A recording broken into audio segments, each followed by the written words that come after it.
welcome to the Cloud Security Podcast by Google. Thanks for joining us today. Your hosts here are myself, Timothy Peacock, the Senior PM for Risk Analytics and Cloud Threat in Google SecOps, and Anton Chuvakin, a reformed analyst and senior staff in Google Cloud's Office of the CISO.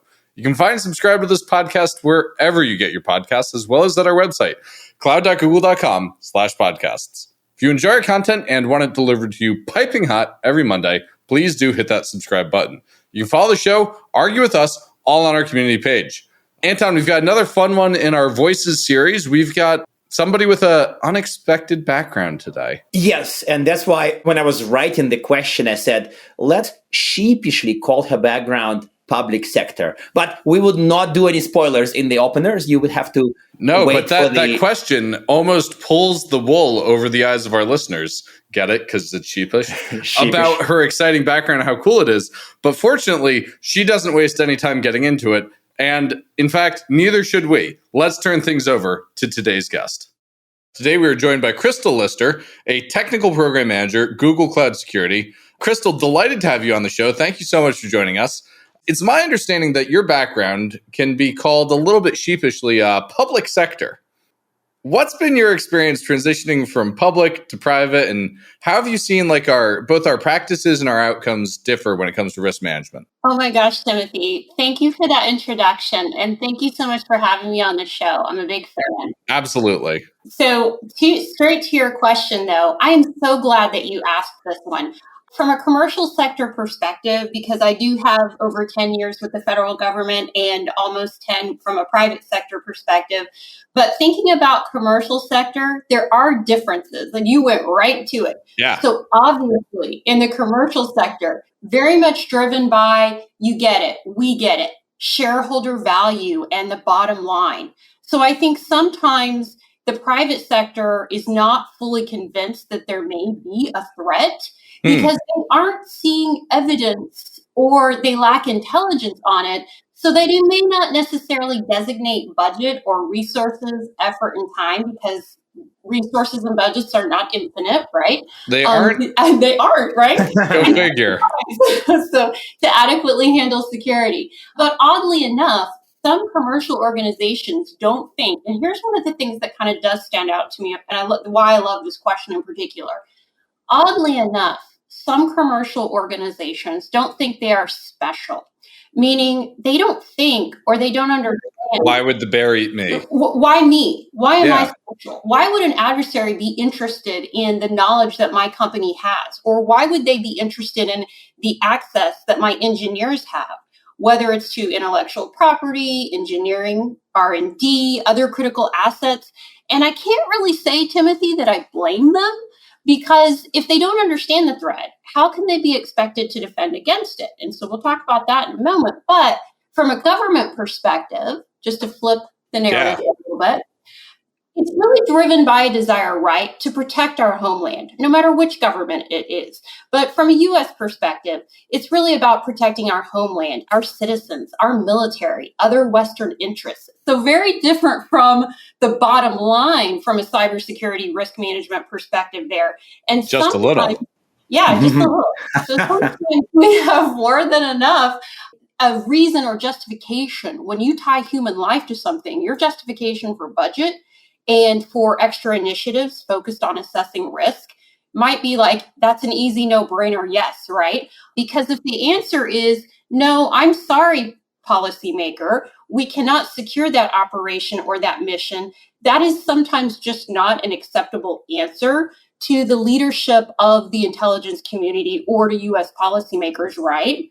Because the risk of failure would be too great from a national security perspective. So those are just a couple of thoughts. No is not an option in that space. That makes sense. I mean, even today, it's some of the discussions about ROI for security or motivating people. Funny enough, the day we're recording this, I had a brief discussion on Twitter with somebody who said, what about those businesses who don't care about security and don't find any value in them? Like, that's still a debate in the mid-2020s, that this would be some organization who say, yeah, this cyber stuff is not that important. Like Sure, in the 90s maybe, but 2020s, I am surprised about that. Okay, fine. Where are we still finding those people? Good question, but they do still exist. So let's briefly forget about them for now. Yeah, let's try to forget about them. Let's try to forget about them. This ominously stated by Tim will fail to forget. Yeah, but go back to Crystal background. So your journey here to Google was kind of long and interesting in many regards. So can you talk to us more about how you ended up here in that chair at Google? Okay, well, I guess we all know that the stork didn't drop me off. So it's been a great journey. I got to tell you, Anton, I love the question and I love sharing because I don't know if I should say this or not, but I will say I didn't imagine myself at Google years ago. I started out, however, in the business space, in academia. Then I added computer science with a strong emphasis on cybersecurity for my program. I actually had the opportunity to go to school on a scholarship from the National Science Foundation.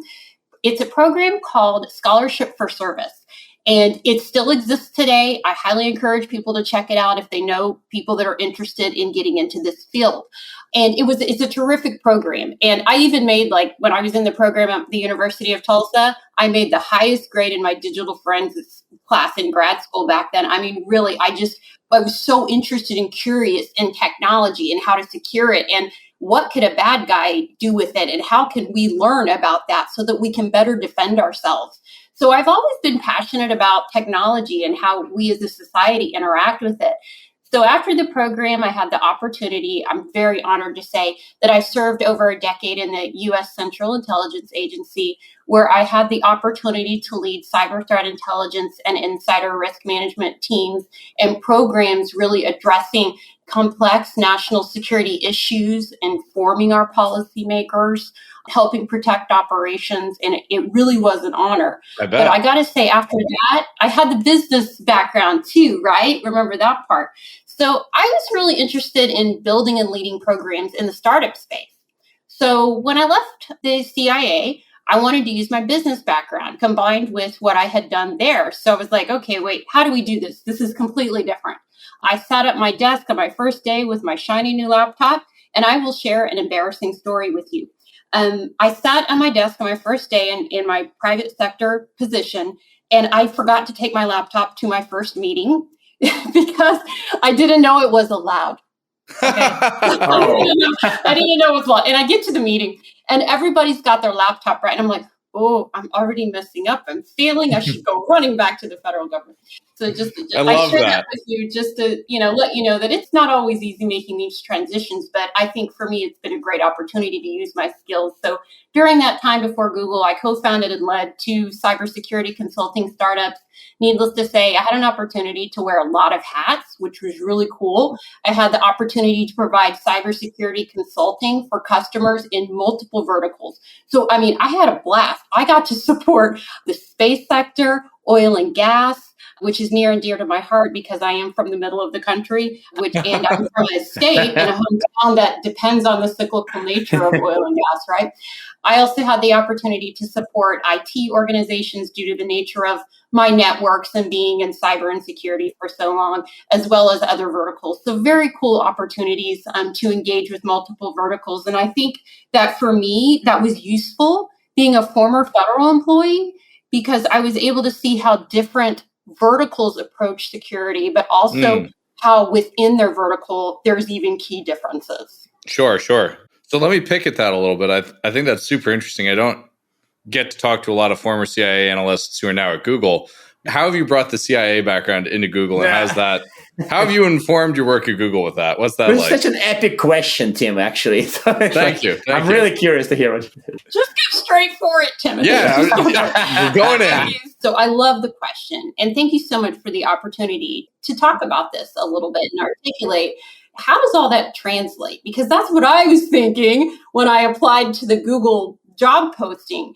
So I believe there are actually quite a few lessons learned from my previous work, not only from the CIA, but also the private sector that help me when I think about my cloud security journey here at Google.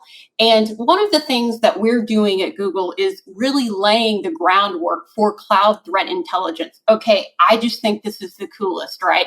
So when I was at the CIA, I was in the Directorate of Intelligence. So at that time, I'm going to date myself, I was actually helping shape the ground level analysis narratives for what the agency was providing on a daily basis to the president and other policymakers and DoD leadership to inform their decision making. So really, I came in at a time at the agency back when they were laying out some of those foundational lines of analysis on threat actor technical capabilities, their tactics, their techniques, their intentions, their motivations. Not so different than what we're seeing with the shift from what are threat actors doing, because we've gone from, or a lot of people are, transitioning from on-premise to the cloud and adopting cloud native paradigms, right? So I think I find myself in a little bit of similar, not exactly the same, right? Because of the differences we talked about in your first question to your point earlier. But I do find myself on a little bit of a similar journey where we're laying that cloud threat intelligence, not just for our organization, but also helping our customers and our users protect themselves. And I think part of the game here in threat intel that hasn't changed also is when I was federal, I learned how to synthesize very large quantities of technical data and sources of intelligence. That's what you do as an all-source analyst. An all-source analyst. That's a cool phrase. Yeah. And quickly identify patterns and trends. So those are some of the things that when we think about the cloud threat landscape today are very similar. We have a lot of intelligence teams at Google that my team partners with and that we work with, and looking at observations and insights and just as many sources as we can of cloud threat intelligence to help inform our internal defenders and our external customers. But also importantly, I don't want to forget is that informing decision makers and leadership, I mean, that's still part of it. I mean, that's the point of it, in fact, right? Like that's the whole point. Is hopefully we make different, better decisions. Right. I think providing that, it's really a neat place to be in. Yeah. When you're providing that forward-leaning analysis of how to respond to a threat activity, and then find out and determine what is the best way to present that to a senior leader in an organization. So whether that's public or private sector. Anton, I think you've got the next question here. It's a really nice segue from that. Yes, I do. And it's also something that kind of further builds on that. And one of the things, funny enough, this call is kind of our second call with Crystal today because... Oh, is it? That's funny. Yeah, it is indeed really funny because she now leads the Cloud Threat Horizons report effort. Oh, no kidding. Because I am a huge fan of the report. I obsessively read every one of them, blog about them. He does, it's true. He tells me about them. Yes. And so what is your how is your past informing this? And what are you thinking about how we're going to make it better? I mean, broad question here. So answer however you want. Wow. Oh, no, that's easy, Anton. Okay. Really? Okay. Oh, man. Nobody ever says that about his questions. He's just throwing the softer balls today. We're just getting warmed up, right? I think that at times what we have to think about is we don't know what we don't know about the cloud threat landscape, but we have to make calculated judgments and we have to draw that proverbial analytic line in the land somewhere.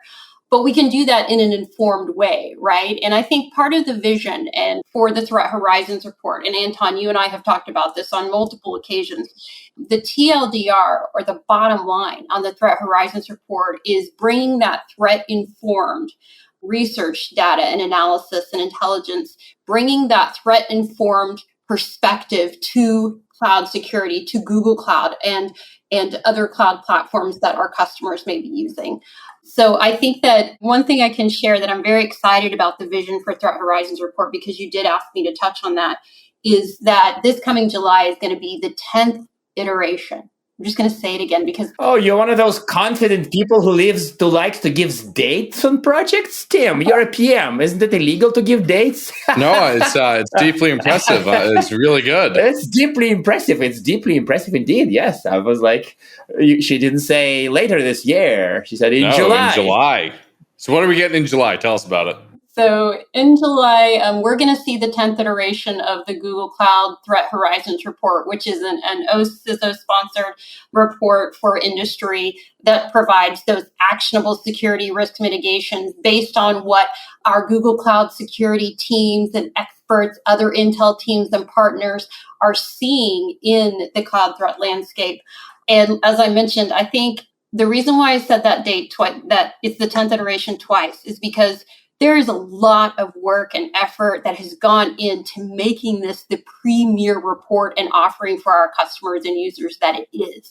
So it gives us an opportunity to apply our expertise to help them protect their cloud infrastructure services and technologies, right? And I think that's just really a great opportunity. So for this iteration, just a little bit of a preview, it's going to be focused on threats to serverless computing. Ooh, that's a good area. Mm-hmm. When you say serverless computing, what do you mean? Because that can mean a lot of things to a lot of people. We're going to have another episode now. Sorry, that's a whole nother episode. How about we do it in July? How about we do it in July? Yeah, we'll bring it back in July, listeners. I don't want to go down that one right now. Okay, so I want to shift gears a little bit and get away from cloud and serverless and ask about Insider. I'm sure when you were in the Feds... We need to have an ominous pause. Wait a second. You forgot the ominous pause. Insider. I'm sure when you were in the federal government, Insider was a scary thing. Are people still worried about Insider outside of the Feds? And what kinds of companies, in your experience, ought to be worried about it? I love this question. It's like three questions in one. I'm sorry about that. Questions in one. These questions. So keep me honest, please, because it is Friday afternoon. And so... So you can see I'm with you, but am I really with you? So keep me honest. But I love talking about this, and I'm so glad that we get an opportunity to touch on it in the short time that we have today. But my answer is absolutely, insider risk is definitely something that companies should be thinking about. But before I get into a little bit of the types of companies that I recommend, keep that as something in mind. Really, I mean, when we think about insider risk management, it is compared to some of our digital threats, right? Like ransomware. I mean, I really view that, you can almost view that as two very different types of threats. So like a digital threat like ransomware would be like an apple, an insider threat risk would be like an orange. So very different. Although the end game may be the same, right? Detrimental harm to an organization or to its workforce. The risk presents itself, and how that risk can then spiral out of control are two very separate things, at least in my mind, because you have digital threats that are very technical to mitigate from a cybersecurity standpoint and focus, right? And there are steps that security practitioners and defenders can or should rely on, and best industry practices for doing that and protecting from digital threats. But an intentional insider is something very different. It's different because an intentional insider can be even more complicated to detect, prevent against. Because if you picture like an intentional insider threat could be the coworker sitting next to you in the, in your office or your bullpen. They could be riding the elevator. It could be Anton. It could be Anton. Probably not. It could be me. No, you're way too trustworthy, Tim. Yeah, but it could be the person you're having your next virtual meeting with on GVC.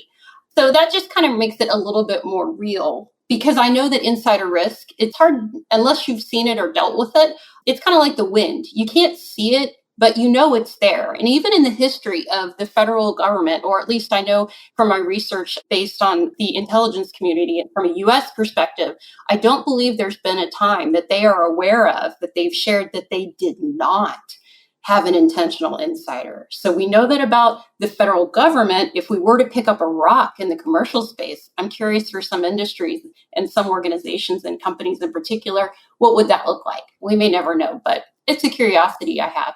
So when we think about who would need an insider risk management program, was that your question? Yeah. What companies in particular are going to need to invest in that? Like, who should be most worried about that, and maybe who shouldn't be worried about it? Back to your question about, really, is the bear going to eat me of all people? It's definitely going to eat you. Yeah, Tim is just way too appetizing, so I think that debate is over. Appetizing, oh boy. For a bear. For a bear. Keep me honest. Yeah, please. So when we think about the types of industries that would benefit the most, how about this, Tim? Let's take it from this perspective. And Anton, you jump in too. I want to know what you think. When we think about, well, who needs insider risk management? I'm not going to be biased and say everybody needs insider risk management because frankly, that just may not be true. But when you think about, it starts to get easier to answer, right? When you think about heavily regulated industries, companies that deal with sensitive technology or where there's ITAR or ear information because fines like for exporting things that you shouldn't be or companies shouldn't be, those could be kind of heavy, right? And you can't just, or maybe you shouldn't just hand over your technology or export it to some foreign countries because you'll lose your competitive advantage.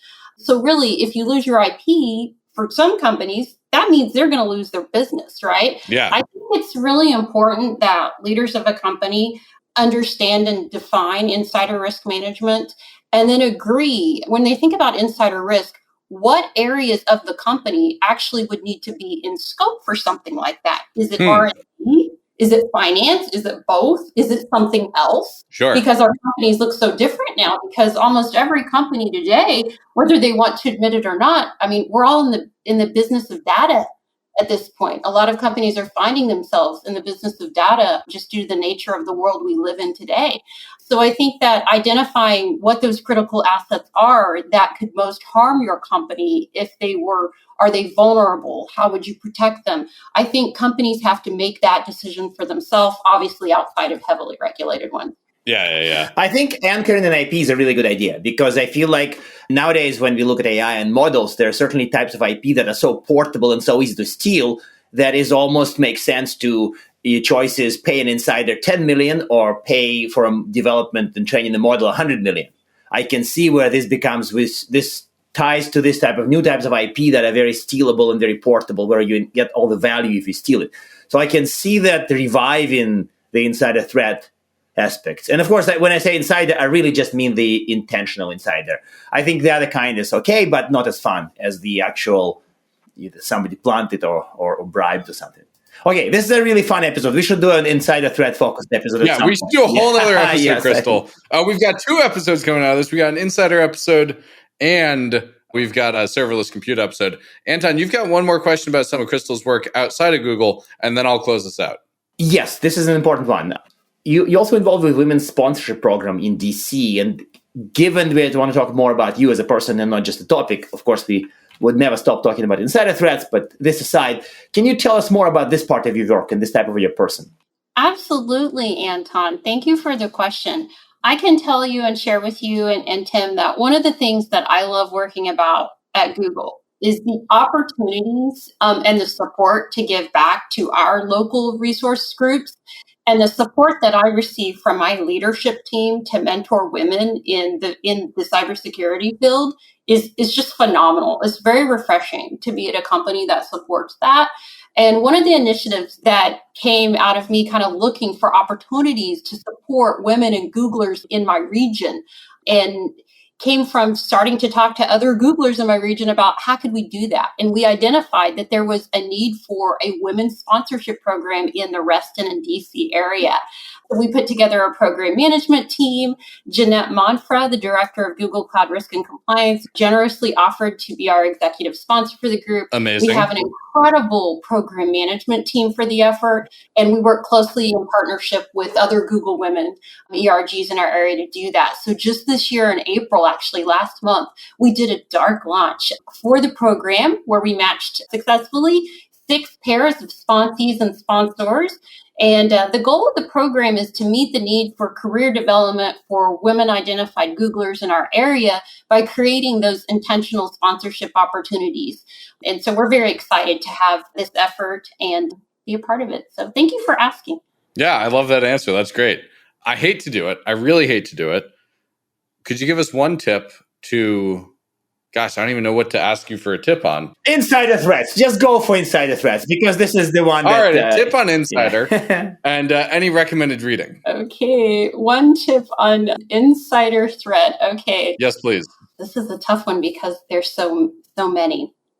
I guess I would have to go with leadership agreement on. I've seen in my time as a cybersecurity consultant prior to joining Google, too many times where senior leadership doesn't agree on what the critical assets are at their organization. And that just continually leads to a whole host of issues with then how to prioritize and identify security controls to protect them. So if there was one thing that I would encourage anyone to do at their company when it comes from an insider threat risk management standpoint, is not make the assumption that the entire leadership team automatically agrees and identifies with what the most critical assets are that need protecting, because that can mean something different to different people. It sure can. And from a reading recommendation perspective, I'm going to go with an oldie but a goodie, really digging out from my past here. I get a lot of questions because I was an all-source intelligence analyst for the U.S. government on how do I get started in this, or what would a basic starter foundation book be? And I think one of the first books that was given to me during my training with the federal government was The Psychology of Intelligence Analysis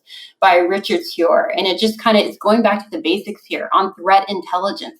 That could be cyber, that could be economic, that could be political, that could be military. But I really think it lays a good foundation for how to get started in the field.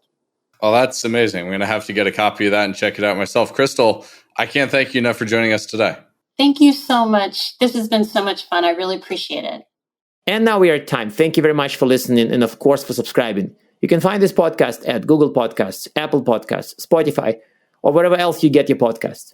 Also, you can find us at our website, cloud.withgoogle.com/cloudsecurity/podcast. Please subscribe so that you don't miss episodes. You can follow us on Twitter, twitter.com/cloudsecpodcast. Your hosts are also on Twitter at Anton_Chuvakian and _Team Pico. Tweet at us, email us, argue with us, and if you like or hate what we hear, we can invite you to the next episode. See you on the next Cloud Security Podcast episode.